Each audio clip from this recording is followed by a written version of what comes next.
Hi everyone, this is Mr. West, and today we're doing a Khan Academy tutorial on percents from fraction models. Let's go ahead and get started. So we have this large rectangle, and it represents the whole. What percent is represented by the shaded region? First, let's understand what percent is. So percent is really percent. Cent means 100. So if you think century or centipede, it means 100. Per is out of, so percent really is just out of 100. So if we're trying to find a percent, our goal is to have a fraction where we have some number out of 100. 100 is our denominator that we want for our percent. So if we're looking here at this picture, okay, we need to first understand what is our denominator. Let's find the current fraction. So our current fraction has 1, 2, 3, 4, 1, 2, 3, 4, 5. So it's out of 20. 4 times 5 is 20, and there's 6 that are shaded in. Now, our goal is to have it out of 100, though. So how do we go from 20 and get to 100?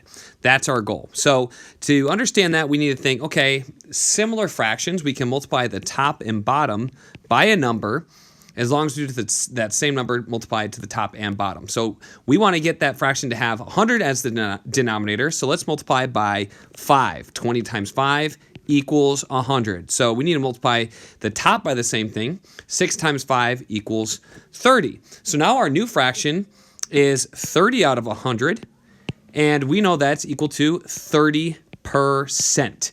So 30 out of 100, 30%. So that is how much is shaded, is 30%. So we go and write that in, 30, and we are done. Next question. Okay, each large rectangle below represents one whole. What percent is represented by the shaded region? We can do the same thing we just did. Again, our goal is to have it out of 100, so we need to first count how many we have. So we have 1, 2, 3, 4, 5, 6, 7, 8, 9. So we have 9, and then each little hole is divided in 5. So we want it 9/5, okay, right? So each one is divided into fifths, and there's 9 of them, 9/5. Now, how do we get from 5 all the way to 100? That's what we need to figure out. We need to multiply the top and bottom by the same thing. 5 into 100, we multiply by 20, just the opposite of what we just got done doing. So 5 times 20 equals 100. That is true.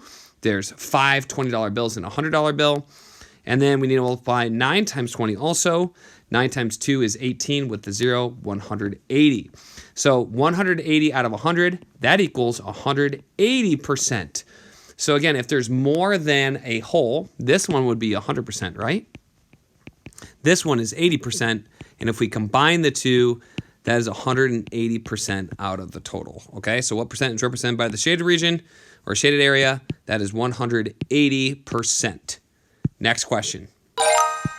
Okay, each large square below represents one whole.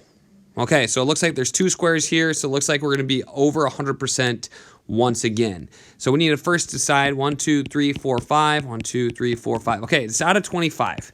So we have 25ths here, and we need to figure out how many 25ths we have. Here we have 25 out of 25, and then we need 1, 2, 3, 4, 5, 6, 7, 8, 9, 10, 11, 12, 13. So we have 13 25ths on the bottom. Okay, so in total, how many 25ths do we have? We have 38 25ths. We don't want it to be 25 in the bottom. We want it as a percent or out of 100. So we need to decide what do we multiply 25 by to get to 100. That's 4. So we need to multiply 38 times 4. This one's a little bit tougher, so I'm going to multiply the standard algorithm. 8 times 4 is 32. Put 2 down, carry the 3. 3 times 4 is 12. Plus 3 is 15, 152 out of 100. So 152%. Okay, so if it's out of 100, that means it's already as a percent. We just need to change that symbol in front, behind 152, and check the answer. Move on to our last question. This one has more than one whole again, so it's over 100% again.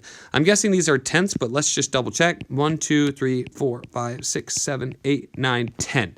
So these are out of tenths, and it looks like we have 11 tenths. We want it to be out of 100.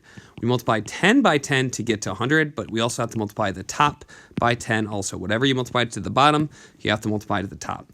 We're just going to add a 0. That's what you can do. So it's 110% is our percentage. And that's all there is to it. So the goal is to have it out of 100, and you just change it for percent from there, and using similar fractions, multiplying the top and bottom by the same thing. Hope you enjoyed this video. If you have any questions, make sure to leave a comment. I look forward to seeing you next time right here on Wes Explains Best.